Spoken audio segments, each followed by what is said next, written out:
Assalamualaikum warahmatullahi wabarakatuh.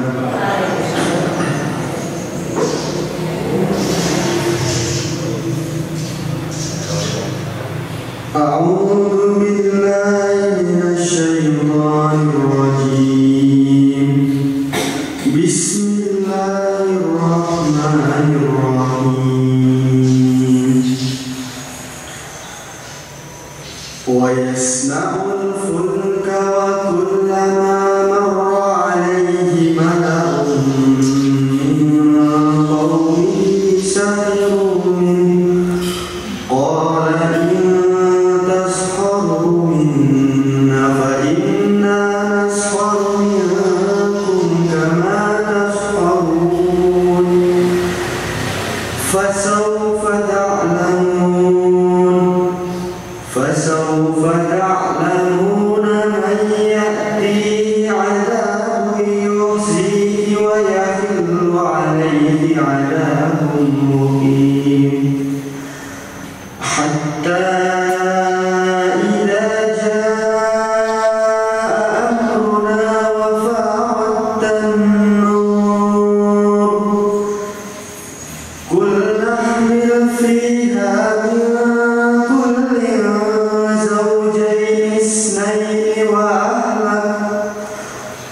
وأهلك إلا من سبق عليه القول ومن آمن وما آمن معه إلا قليل وقال اركبوا فيها بسم الله مجريها إن ربي لغفور رحيم وهي تجري بهم في موج كالجبال وهي تجري بهم في موج كالجبال ونادى نوح ابنه وكان في معزل يا بني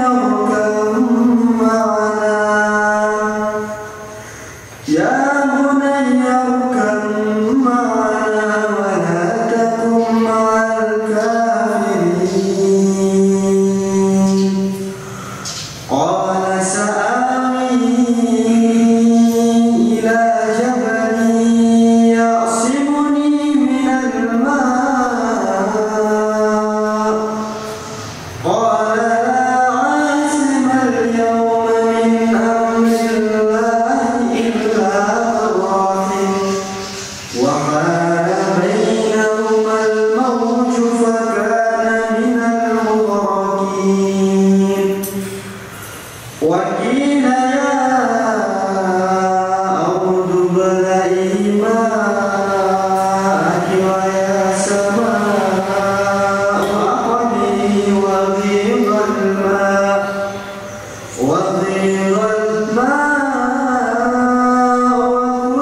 الأمر واستوت على الجود وقيل بعدا للقوم الظالمين. Wassalamualaikum warahmatullahi wabarakatuh.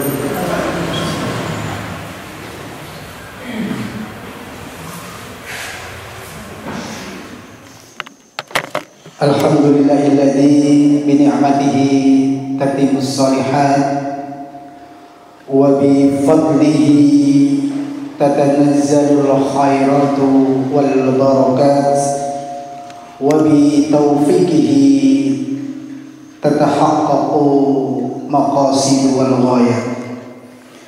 Asyhadu an la ilaha illallah wa asyhadu anna Muhammadan abduhu wa rasuluh la rasula wa la nabiyya ba'dah amma ba'd. Yang terhormat pengurus pimpinan ranting Temanggung 2, dalam hal ini Bapak Haji Abi Abidin beserta seluruh pengurus yang kami hormati. Selanjutnya kepada seluruh jamaah hadirin hadirat yang menyempatkan hadir pada kesempatan pagi hari ini, semoga senantiasa Allah berikan keluasan rezeki, semoga senantiasa Allah berikan ketenangan jiwa, ketenangan hati untuk kita semuanya. Sabda Rasul mengatakan, man salaka tariqan yaltamisu fihi ilman sahalallahu bihi tariqan ilal jannah. Barang siapa yang menuntut ilmu, barang siapa yang belajar ataupun pergi ke majelis ilmu, maka Allah akan berikan kemudahan menuju surga. Dan dalam hadis ini Rasulullah SAW menggunakan kalimat yaltamisu. Kalau dalam bahasa Arab itu ada fi'il madhi, fi'il mudhari, berasal dari kata-kata iltamasa yaltamisu. Itu artinya adalah meraba-raba. Iltamasa rajulun syai'an, seseorang itu meraba-raba sesuatu. Meraba-raba niku napa bahasa Jawa nih? Gagapi. Hadis ini menjelaskan barang siapa bukan langsung menuntut atau mencari atau menimba ilmu, menimba saja ya, menimba atau mencari ilmu. Kalau menuntut kayaknya kok ada kesalahan terus dituntut ya. Orang salah terus dituntut, kayaknya bahasanya kurang seret, kurang pas. Mencari atau menimba ilmu itu biasanya kata-kata seperti itu. Tapi di sini dijelaskan menggunakan kata-kata iltamasa yaltamisu, itu meraba-raba. Jadi bapak dan ibu dari rumah ke tempat ini meraba-raba untuk mencari ilmu, maka Allah akan berikan jalan menuju surga. Beda orang yang mengambil barang yang sudah kelihatan di depan kita, sudah kelihatan, ambil, masukkan ke dalam saku, sudah jelas. Atau ya apa ya istilah lainnya, ya pokoknya hal yang sudah jelas ada di depan kita, kita ambil, itu sudah tidak meraba-raba lagi. Tapi yang namanya meraba-raba seakan-akan kita tidak melihat langsung dan kemudian ya untung-untungan. Bayangkan misalnya di malam hari, lampu mati, gelap gulita, kita bawa uang koin atau uang kertas kemudian jatuh ke bawah, tiba-tiba listrik mati. Yang tadinya kita sudah melihat, kemudian kita mengambil uang itu, pasti mungkin sedikit banyak akan mempunyai kendala. Bahkan mungkin yang kita ambil malah justru barang lain. Itu namanya meraba-raba. Artinya apa? Artinya bapak dan ibu dari rumah ke sini, sampai sini duduk mendengarkan, mungkin saja sambil ngantuk, atau mungkin saja sedikit melamun, atau mungkin mendengarkan dari awal sampai akhir tapi tidak paham, tidak dong. Itu bisa saja. Itu namanya meraba-raba. Yang diberikan satu ember, yang didapat satu gelas. Yang diberikan satu gelas, yang didapat satu tetes. Itu orang-orang meraba seperti itu, Allah katakan akan Allah mudahkan jalan menuju surga. Jadi yang dinilai itu bukan fahamnya, duduk di majelis ilmu kemudian duduk kemudian faham, tidak itunya, tetapi ternyata niatnya di dalam hati. Ketika sudah sampai duduk, entah itu mendengarkan, entah itu sedikit ngantuk, itu sudah dicatat di sisi Allah Subhanahu wa taala sebagai sebuah amal kebaikan yang insya Allah barangkali siapa tahu dengan itulah Allah akan mudahkan jalan kita menuju ke surga. Amin ya rabbal alamin. Bapak dan Ibu yang dimuliakan Allah Subhanahu wa taala, selanjutnya pertama-tama mari kita panjatkan puji dan syukur kepada Allah Subhanahu wa taala sehingga pada kesempatan yang berbahagia ini kita diberikan kenikmatan oleh Allah Subhanahu wa taala.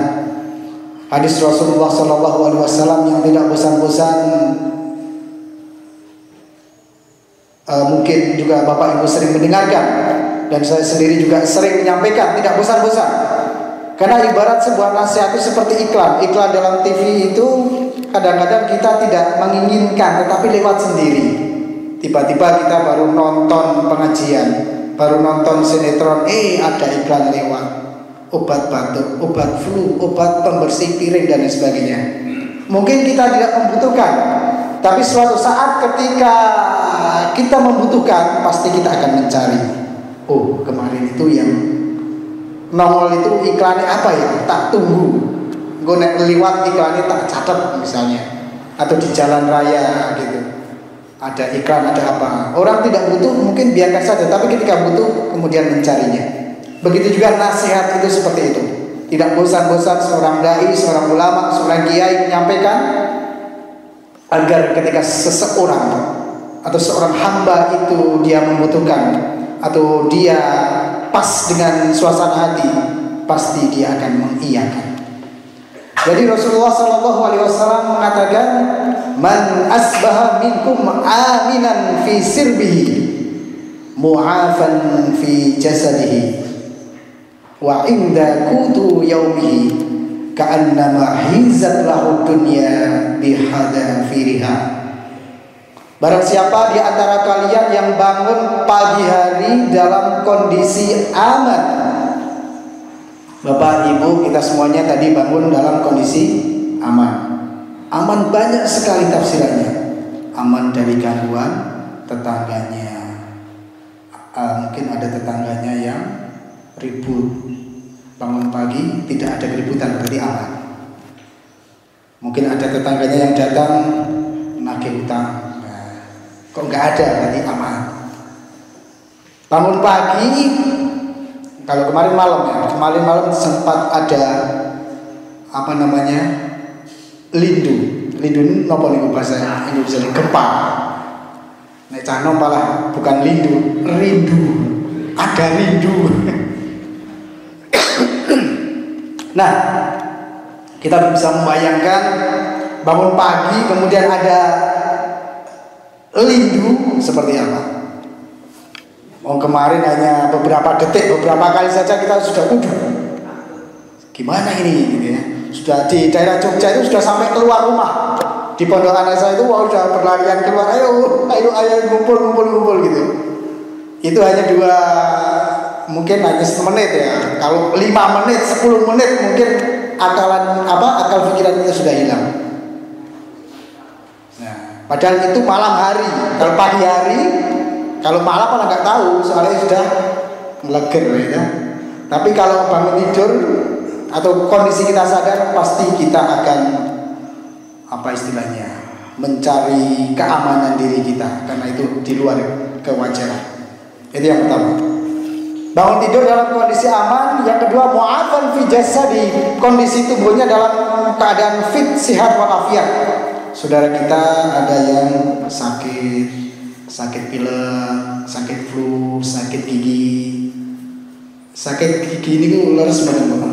Giginya yang sakit atau gusinya yang sakit? Ya. Sakit gigi sepele, tapi kalau diberi sakit gigi ya berhari-hari, saya pikir juga tidak bisa menjalankan aktivitas. Kesehatan bukan segala-galanya, tapi segala-galanya tidak akan berarti tanpa kesehatan. Ya. Jadi kalau kita diberikan sesuatu hal kemewahan, tidak diberikan kesehatan, itu juga percuma. Untuk apa? Kemudian yang ketiga yang sering terlupakan, wa indahu qutu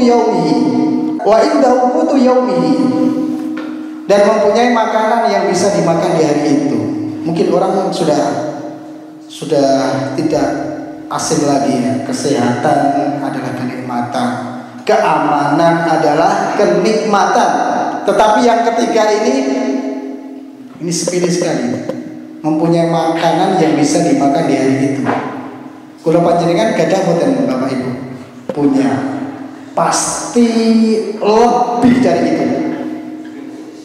Bisa diprediksi ya. Orang-orang sekarang ya di lingkungan kita, insya Allah punya makanan yang bisa dimakan di hari itu. Kenapa? Rasul katakan seperti itu. Karena zaman dahulu barangkali ada orang miskin yang tidak mempunyai makanan sehingga dalam sehari saja tidak bisa makan. Namun jika seseorang pada hari ini bisa makan, mempunyai makanan yang bisa dimakan cukup untuk dimakan di hari itu, Rasul katakan faka'annama hizat lahu dunya bihadafiriha. Seakan-akan kenikmatan yang ada di muka bumi ini telah digelontorkan kepada kita semuanya. Padahal kita semuanya punya stok makanan yang melimpah di dalam rumah kita, punya sayuran, punya daging. Gada daging betul ibu? Tasik. Wah, tasik kata ini tidak hanya bisa dimakan di hari itu, seminggu, sebulan. Wah, pilih sampai tahun depan mungkin masih kalau dimasukkan ke dalam freezer. Nah, itu punya makanan yang cukup dimakan selama setahun. Waduh, ini kenikmatan yang sangat luar biasa. Sampai besok datang kurban lagi baru ingat kalau mempunyai stok makanan kemudian dihabiskan. Itu yang berupa fisik, belum lagi yang berupa perhiasan, uang yang bisa diijolkan, yang bisa ditukarkan dengan makanan. Kalau sekarang mungkin sudah tidak banyak menyimpan di berangkas. Kalau dulu mungkin menyimpan duit, menyimpan emas di dalam berangkas peti, ya kan?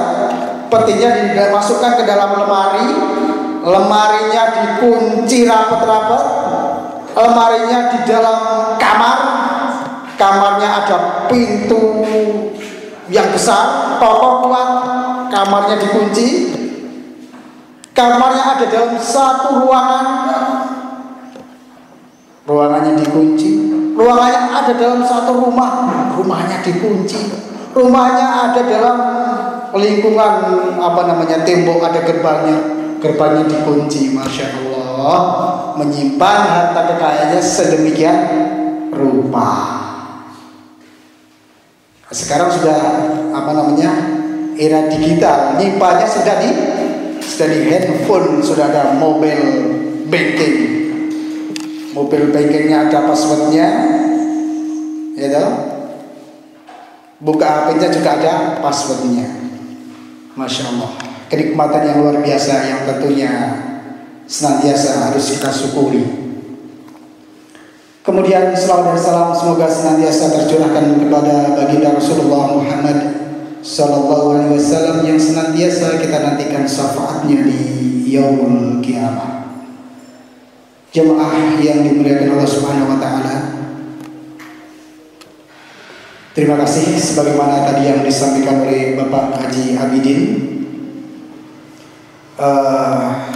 Tadi sudah sedikit disampaikan pembacaan Al-Quran yang dibacakan oleh anak saya yang kebetulan pas liburan Ramadan, pas liburan tahun pelajaran baru, sehingga masih di rumah. Tadi saya minta waktu sedikit ya untuk melatih, bukan apa-apa, bukan bermaksud apa-apa, tetapi melatih agar dia juga berani tampil, berani berbicara untuk menguji mental begitu. Terima kasih waktu yang sudah diberikan tadi, dan dia juga alumni dari sekolah kita yaitu SD Muhammadiyah Tepanggung. Kemudian berikutnya saya pondokkan di Pondok Islamic Center Binbas Yogyakarta. Kalau panjenengan pernah berhaji pasti kenal dengan Ustaz Muqtasim LCMA. Nah, beliau ini salah satu pionir atau salah satu pengurus awal ketika adanya Pondok Islamic Center Binbas Yogyakarta, yang beliau sekarang sudah lebih fokus untuk membimbing jamaah Muhammadiyah di KBIH Ar-Rawdoh. Di samping itu juga beliau juga sudah mengelola pesantren tahfidz Yaumi yang ada di Godean, Yogyakarta. Bapak dan Ibu yang dimuliakan Allah Subhanahu wa taala, selanjutnya secara pribadi kami juga mengucapkan selamat ya atas dikukuhkannya pengurus pimpinan daerah Muhammadiyah Temanggung sebagai ketuanya Bapak Kiai Haji Makmun Pitoyo, dan juga pengurus daerah Aisyah Ibu Hajah Eni Zuhriyah. Semoga beliau berdua dalam memimpin umat Muhammadiyah di Temanggung ini diberikan kemudahan oleh Allah Subhanahu wa taala. Amin. Bapak dan Ibu yang dimuliakan Allah Subhanahu wa taala, pada kesempatan kali ini saya akan sedikit menyampaikan berkaitan dengan ibadah ruhiyah, ibadah maliyah, dan ibadah jasadiyah. Jadi rata-rata ibadah itu bermuara atau awalnya adalah dari hati, dari ruh. Kita sholat itu adalah kaitannya adalah hati kita, ruh kita. Kita berpuasa, hati kita, ruh kita, jiwa kita. Tetapi ada ibadah yang ternyata itu kumpulan dari hati dan ibadah harta dan ibadah jasad atau fisik. Nah, ini ibadah apa kira-kira? Kalau sholat itu saya kira yang dominan adalah ibadah ruh kita, panggilan jiwa kita. Ada sedikit memang ibadah fisik karena pergerakan tubuh kita ini. Nah, ini menurut ahli kesehatan itu ternyata juga dampak kesehatan bagi tubuh itu sangat luar biasa. Ibaratnya seperti orang senam. Minimal orang yang tidak bergerak selama sehari, ketika dia bergerak sholat seakan-akan dia sudah senam. Bapak Ibu masih bisa bergerak sholat secara sempurna? Kalau masih, alhamdulillah. Kalau sudah tidak bisa, boleh dengan duduk. Kalau tidak bisa, boleh dengan tidur. Boleh sholat dengan tidur? Boleh Ibu? Tidak boleh sholat kok sambil tidur, tidak boleh. Iya, sholat kok kalau sambil tidur nggak boleh, kok merem gitu ngorok apalagi nggak boleh. Iya, yang boleh adalah sholat sambil berbaring. Tetapi ketika jasad kita masih dikaruniakan kesehatan yang prima, insya Allah kita bisa menggerakkan segala gerakan dalam sholat ini, termasuk dari bagian olahraga. Apalagi ketika sujud, ketika rukuk, ketika sujud.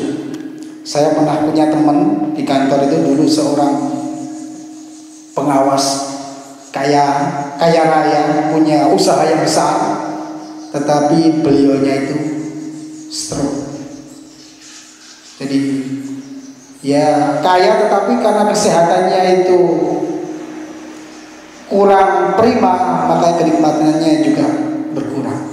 Nah, ketika beliaunya ini konsultasi kepada ahli kesehatan, ternyata disuruh untuk sering-sering sujud yang lama. Kita sholat sunat, ketika kita sholat wajib, ya, apalagi kalau sholatnya sendiri, nah ini kita tidak mengikuti imam, kita bisa perpanjang sujud kita. Di samping sambil berdoa menghayati, ternyata ketika kita sujud itu, ya, ini aliran oksigen masuk ke dalam otak kita ini sangat deras sekali. Maka kalau dulu ketika olahraga atau di tapak suci itu sering dianjurkan ketika kita pusing, ketika kita sakit kepala itu untuk onjo-onjo. Onjo-onjo itu apa? Kepalanya di bawah, kakinya di atas, ya. Ketika kita sujud itu kepala kita di bawah, posisi seperti ini, ternyata aliran oksigen masuk ke dalam otak itu sangat deras sekali. Maka ahli kesehatan itu menyarankan, Pak, jenengan kalau sholat sujudnya diperlama atau sering-sering posisi seperti orang sujud. Tapi alhamdulillah beliau ditelateni seperti itu. Akhirnya salah satu yang diupayakan adalah hal tersebut, alhamdulillah juga bisa sembuh dari penyakitnya. Jemaah yang dimuliakan Allah Subhanahu wa taala. Kemudian kalau lainnya seperti puasa. Puasa itu juga ibadah ruhiyah. Banyak ruhiyahnya. Jasadiah juga iya. Tapi maliyahnya mungkin agak sedikit. Teorinya, tapi kalau prakteknya mungkin beda-beda. Ibu-ibu mungkin kalau bulan puasa lebih boros atau lebih hemat? Oh, malah lebih boros. Teorinya sebenarnya lebih hemat, karena makan sehari 3 kali dikurangi makan sekali jadi sehari 2 kali, harusnya lebih hemat kalau dari teori. Tetapi kalau dari prakteknya mungkin ada yang bilang wah 3 kali ping telu akhirnya ya tetap semua ditambah, dijadikan 2 kali pagi dan sore, porsinya lebih gede lebih banyak. Ada, ya banyak, cuma ada banyak kalau di luar sana. Di sini mungkin sama saja. Ya, jadi teorinya harusnya lebih irit, ya, karena makan 3 kali menjadi 2 kali. Tetapi prakteknya mungkin pengen menunya lebih enak, gitu ya. Pengen berbuka bersama keluarga besar, pengen berbagi buka puasa dengan orang lain, tidak masalah. Nah, yang menjadi garis besar yang akan saya sampaikan di sini adalah ada ibadah yang itu gabungan antara ruhiyah, maliyah dan jasadiyah. Yaitu ibadah apa? Ibadah kurban dan ibadah haji. Yang baru saja tentunya kita memperingati dan melakukan bersama. Jemaah yang dimuliakan Allah Subhanahu wa taala, dalam Al-Qur'an ayat At-Taubah ayat 36, surah At-Taubah ayat 36, Allah Subhanahu wa taala berfirman, "Inna 'iddatas syuhuri indallahi 12 syahra fi kitabillah yauma khalaqas samawati wal arda minha arba'atun hurum." Jemaah yang dimuliakan Allah Subhanahu wa taala, bahwa di dalam ayat tersebut dijelaskan sesungguhnya bilangan pada sisi Allah itu ada 12 bulan. Ya, kita sudah mengetahui semua. Dalam ketetapan Allah, di waktu Allah menciptakan langit dan bumi, dan diantaranya ada 4 bulan haram. Imam Jalaluddin As-Suyuti berkata dalam kitab tafsirnya bahwa 4 bulan haram adalah bulan Muharram, bulan Rajab, bulan Dzulqa'dah dan bulan Dzulhijjah. Diharapkan pada bulan-bulan tersebut untuk menggolimi diri sendiri dengan bermaksiat, sebab dengan kita bermaksiat kepada Allah berarti kita telah ridho serta menyodorkan diri kita pada panasnya api neraka. Jadi ada bulan istimewa dalam 1 tahun, termasuk salah satunya adalah bulan Dzulhijjah. Nah, di dalam bulan Dzulhijjah ini orang melaksanakan ibadah haji. Jadi saudara-saudara kita saat ini juga masih menjalankan atau menyelesaikan rangkaian ibadah hajinya, yang insya Allah besok pada hari Selasa Rabu kalau tidak salah tanggal 11-12 insya Allah mereka sudah sampai di tanah air, mereka sudah sampai di Temanggung tercinta ini. Jamaah yang dimuliakan Allah Subhanahu wa taala, jadi besok ini pada hari Selasa dan hari Rabu insya Allah jamaah haji Temanggung sudah sampai di Temanggung tercinta ini. dan semoga apa yang menjadi harapan bagi seseorang atau orang-orang yang beribadah haji, yaitu mendapatkan haji yang mabrur, dikabulkan Allah Subhanahu wa taala. Salah satu cirinya yaitu begitu pulang dari ibadah haji tentunya akan meningkat ibadahnya. Itulah dikatakan sebagai salah satu haji yang mabrur. Kembali lagi kepada ibadah yang merupakan gabungan antara ruh, jasad dan maliyah, yaitu ibadah kurban dan ibadah haji. Dalam hal ini Allah Subhanahu wa taala berfirman dalam Al-Qur'an, "Falamma balagha ma'u sa'ya qala ya bunayya inni ara fil manami anni adbauka fandur madza tara qala ya abati fa'al ma tu'mar satajiduni insyaallah minas sabirin." Ini adalah sebuah ayat yang menceritakan ketika dahulu Nabiullah Ibrahim alaihissalam diberikan wahyu, diberitakan Allah untuk menyembelih Ismail. Kemudian Ibrahim berkata, "Wahai anakku, aku diperintahkan untuk menyembelih engkau. Bagaimana pendapatmu?" Kemudian Ismail berkata, "Ya abati fa'al ma tu'mar satajiduni insyaallah minas sabirin." Wahai ayah, wahai bapakku, kerjakan apa yang telah diberitakan Allah kepadamu, niscaya akan mendapatiku sebagai orang yang sabar. Jadi sebagian ulama mengatakan bahwa Nabiullah Ibrahim alaihissalam itu dijuluki Khalilullah. Khalil itu adalah kekasih Allah, sahabat Allah. Jadi kalau kita mempunyai sahabat dekat, kita mempunyai kekasih, tentunya orang lain itu akan lewat. Yang pertama kali didahulukan pasti adalah kekasih kita. Begitu juga Nabiullah Ibrahim pasti mendahulukan apa yang telah diperintahkan oleh Allah kepada beliau, dan perintah-perintah yang lain tentunya akan diabaikan. Dan ada ulama mengatakan Khalil itu artinya kosong. Khalilullah artinya di dalam hati Nabi Ibrahim itu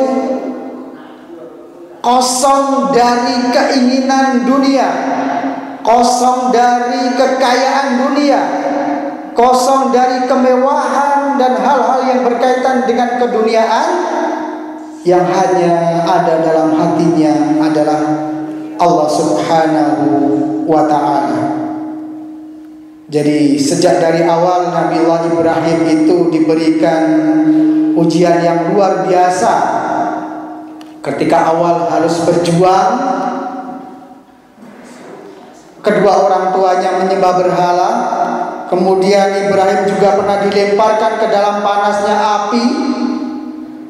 Kemudian ketika sudah dewasa, kemudian menikah pada usia yang hampir 100 tahun, tidak diberi putra.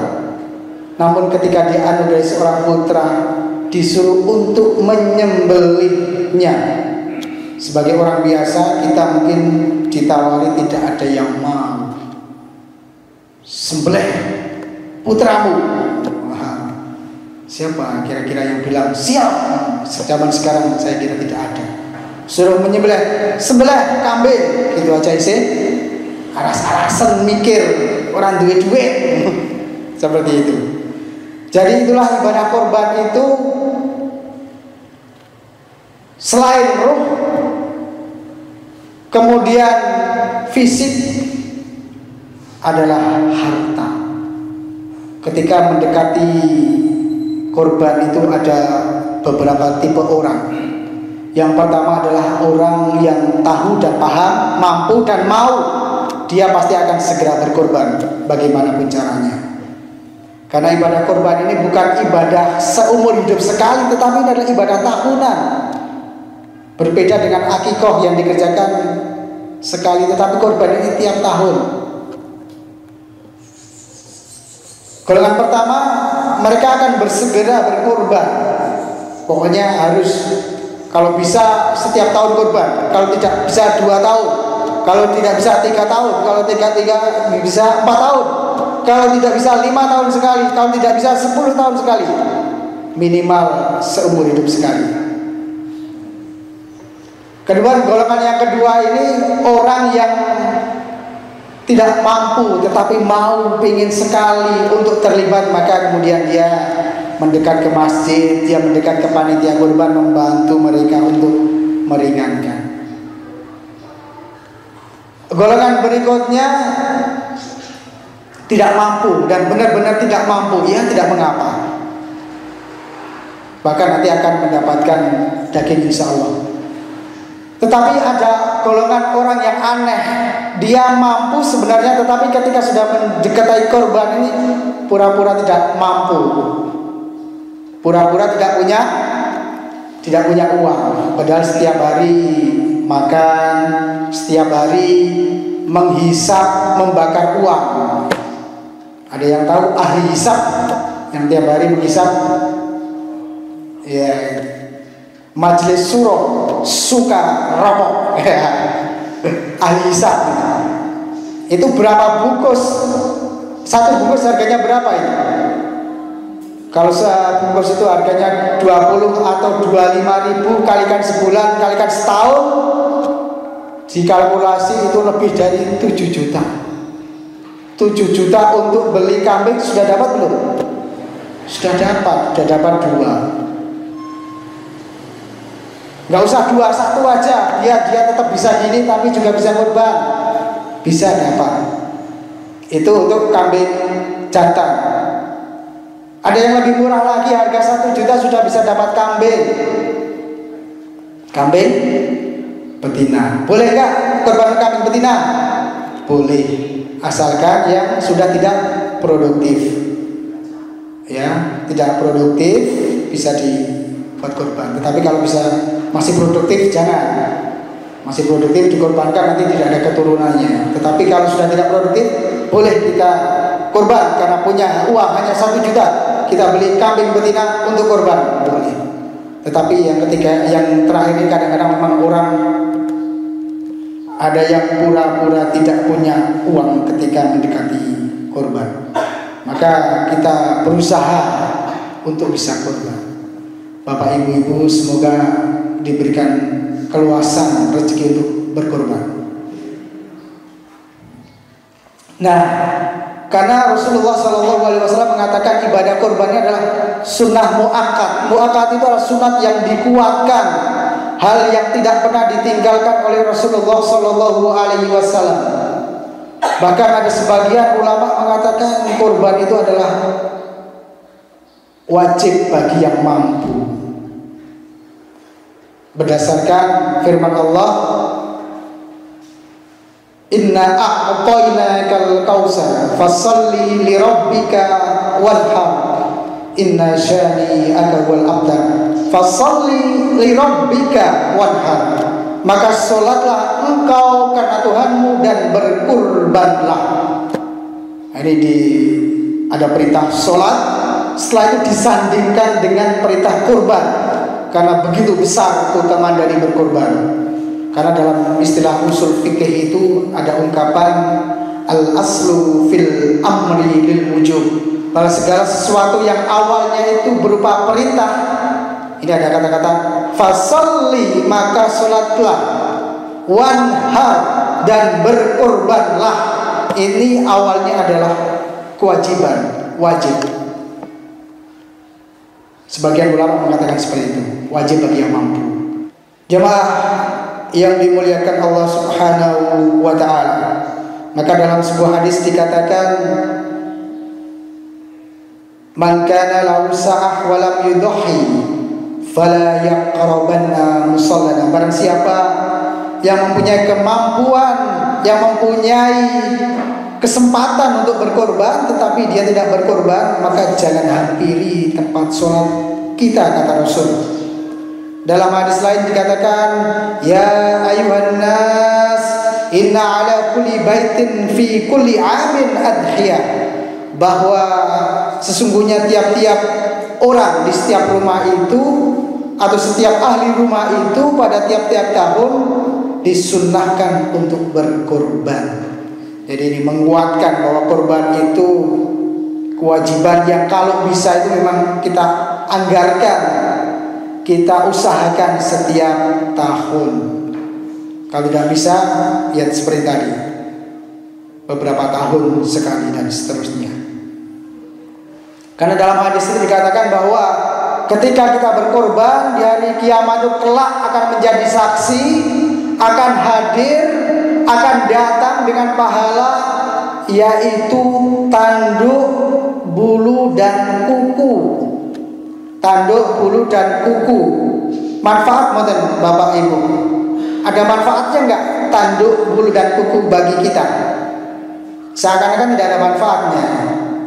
Untuk apa itu tanduk? Pernah dengar sate tanduk kambing? Belum pernah ada. Pernah dengar tongseng kuku sapi? Belum pernah ada. Pernah dengar sop bulu kambing? Pernah dengar belum? Belum pernah ada. Seakan-akan tidak ada manfaatnya itu tanduk, bulu kaki, buah. Ya kan?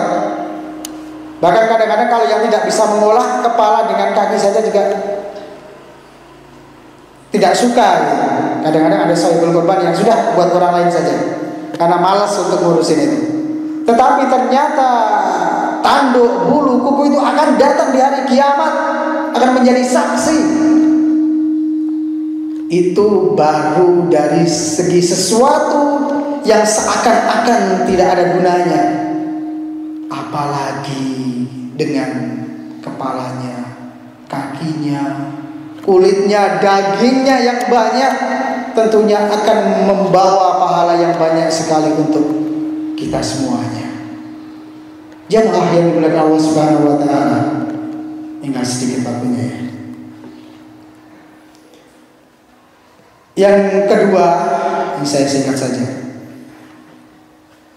yaitu ibadah haji. Ini banyak sekali cerita tentang ibadah haji ini. Ada tukang becak naik haji, ada tukang bubur naik haji, ada tukang jagung rebus naik haji. Ini asli di Temanggung. Ada. Bapak Ibu pernah jalan-jalan ke Kuangan, pom bensin Kuangan, ada ibu-ibu yang jualan jagung rebus, itu beliau sudah hajah. Dan setiap orang mempunyai cerita yang berbeda-beda kaitannya dengan ibadah haji ini. Dan itu merupakan perjuangan yang sangat berat sekali antara ruh, fisik, ya fisik ketika di sana mereka menjalani haji di sana, tapi sebelumnya di balik itu adalah harta, menyiapkan harta ini. Banyak sekali orang ceritanya masing-masing. Ada yang beli tabungan yang gambarnya Ka'bah itu kemudian dimasukkan sedikit demi sedikit. Ada yang punya gaji disisihkan gajinya. Ada yang mempunyai tanah. Ini cerita luar biasa di daerah Madura. Ada kakek-kakek namanya Mbah Harun. Usianya itu sudah 100 tahun lebih, tapi masih sehat. Beliau pengen haji tahun 2000 sekitar 17 atau 18 ya, atau 19. Itu beliau jual tanah. Karena beliau punyanya itu saking haji, jual tanah, kemudian daftar haji. Kalau toto lahir secara fisik hitam di atas putih, daftar haji tahun itu antriannya sudah 29 tahun. Kira-kira masih hidup apa enggak gitu loh. Raga masih ada nyawanya enggak jasadnya itu.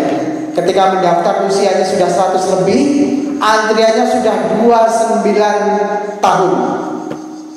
Tetapi Mbah Harun tadi bismillah, pokoknya sing penting aku daftar kaji. Kok nggak buat umroh? Umroh itu bukan haji, berbeda. Maka pokoknya saya niat untuk haji. Seandainya dipanggil oleh Allah Subhanahu wa Ta'ala sebelum terlaksana, maka sudah dicatat sebagai amal kebaikan, sebagai amal ibadah haji ke sana. Namun qadarullah, takdir Allah, siapa sangka pada tahun ini, tahun 2023 ini beliau berangkat haji dengan menggunakan kuota prioritas, yaitu lansia. Maka saya sering menyampaikan pada teman-teman, usia kita masih muda, masih 20, 30, 40, yuk daftar haji. Nanti insya Allah sebelum dipanggil Allah ke sana, karena masih lama waktunya, insya Allah kita diberikan kemudahan untuk umroh. Loh, seandainya umurnya tidak sampai bagaimana? Tidak masalah, tidak akan hilang. Pahalanya akan dicatat di sisi Allah, hartanya bisa untuk anak turun kita, bisa diwariskan. Bahkan mereka kalau mau menggunakan kuota itu sudah tidak ngantri lagi, sudah tinggal pakai. Nah, seperti itu. Ini sebagai motivasi untuk kita semuanya. Bapak dan Ibu yang dimuliakan Allah Subhanahu wa Ta'ala, banyak sekali kisah-kisah yang berkaitan dengan orang beribadah haji, orang berkorban. Ini mereka sebenarnya dalam kondisi pas-pasan, tetapi mereka bisa berkorban, mereka bisa berhaji. Ya, sedikit ya sebelum saya tutup. Tadi kalau sudah ada Mbah Harun, ini seorang kakek yang ada di Madura. Satu lagi ada seorang ibu, seorang nenek yang sudah tua renta, itu rumahnya di Malang. Nah, kalau ini berkaitan dengan korban, beliau itu tidak punya rumah, rumahnya itu reot dari kayu gitu ya. Mungkin bisa di searching, bisa dicari di YouTube, Mbah Painem. Nah, bisa dilihat. Sudah tua renta, tidak mempunyai rumah yang bagus, rumahnya reot, tidak ada lantainya gini, lantainya masih tanah. Kemudian tidak punya kendaraan, tidak punya motor ya, apalagi mobil, tidak mempunyai handphone, apalagi kekayaan yang lain. Pokoknya serba luar biasa kehidupannya. Tetapi Mbah Painem ini setiap tahun bisa kurban. Dia titipkan ke seorang ustadz, ke pengurus masjid, "Le, tak aturi duit, tolong disimpen ke ya Le, gawe kurban." Nah, ustadznya itu dengan perlinang air mata ketika membuka jarit, tahu jarit ini? Jarit itu di pojoknya itu dibundeli. Ternyata ada duitnya, itu mbah itu buka. Titip riyen dele, makanya onten melih kula tambahi. Berjalan waktu mendekati kurban, ditambahi lagi sama Mbah Painem ini, sehingga cukup untuk dibelikan kambing. Niki kula tambahi melele, tolong ditumbaske mendo kambing sing gede. Masya Allah, bisa untuk beli kambing yang besar gitu ya. Jadi kayak titip dulu, nabung dulu, mendekati, kemudian ditambahi lagi, akhirnya bisa dibelikan kambing yang besar. Padahal kalau diukur mbah itu ya tidak mampu. Rumah tidak bagus, tidak punya kendaraan, tidak punya handphone, apalagi kulkas dan lain sebagainya. Tetapi Mbah Painem ini bisa kurban hampir setiap tahun. Ketika ditanya motivasi keinginannya apa Mbah, kok sedemikian rupa ingin korban setiap tahun, jawabannya agar besok ketika aku dipanggil oleh Israel, dipanggil oleh malaikat maut, aku diberikan kemudahan oleh Allah Subhanahu wa Ta'ala. Jadi ketika seseorang sudah niatkan segala sesuatu untuk Allah, tentu yang lainnya akan ditinggalkannya. Jamaah yang dimuliakan Allah Subhanahu wa taala. Sebagai kesimpulan saja bahwa ibadah yang berkaitan erat dengan ibadah ruh, ibadah mal, harta kita, menuntut kita untuk berjuang mengeluarkan harta kita, dan ibadah fisik, kita mengeluarkan ekstra tenaga kita untuk berjuang mengeluarkan keringat kita, yaitu ibadah kurban dan ibadah haji. Haji tahun ini, Masya Allah, banyak sekali. Bahkan sampai-sampai di sana itu ya pokoknya seperti itu. Bahkan sampai-sampai sedikit kewalahan dalam melayani jamaah haji ini. Tahun ini sangat banyak sekali, sehingga ada keterlambatan makan, keterlambatan transportasi dan lain sebagainya. Itu di luar kebiasaan. Kalau normal saja banyak sekali ekstra fisik tenaga yang dikeluarkan untuk ibadah haji. Maka kurban ini adalah potret kecil atau latihan dalam ibadah haji. Jemaah yang dimuliakan Allah Subhanahu wa taala, barangkali Bapak dan Ibu juga sudah berhaji, alhamdulillahirabbil alamin. Bagi yang belum, semoga diberikan waktu, diberikan kesempatan untuk berhaji. Bagi yang belum, diberikan kemudahan untuk bisa mendaftar, terlebih mungkin memberikan motivasi untuk anak cucunya ya. Dan juga tentunya yang sudah kurban setiap tahun, semoga diberikan keluasan rezeki oleh Allah Subhanahu wa taala sehingga rezekinya itu barokah. Yang belum tiap tahun ya semoga diberikan kemampuan, dan yang terlebih adalah kemauan yang keras untuk bisa berkorban tiap tahun sehingga akan berguna bagi orang lain. Amin amin ya rabbal alamin. Bapak dan Ibu yang dimuliakan Allah Subhanahu wa taala, barangkali itu yang bisa kami sampaikan, yang bisa kami haturkan, semoga bermanfaat.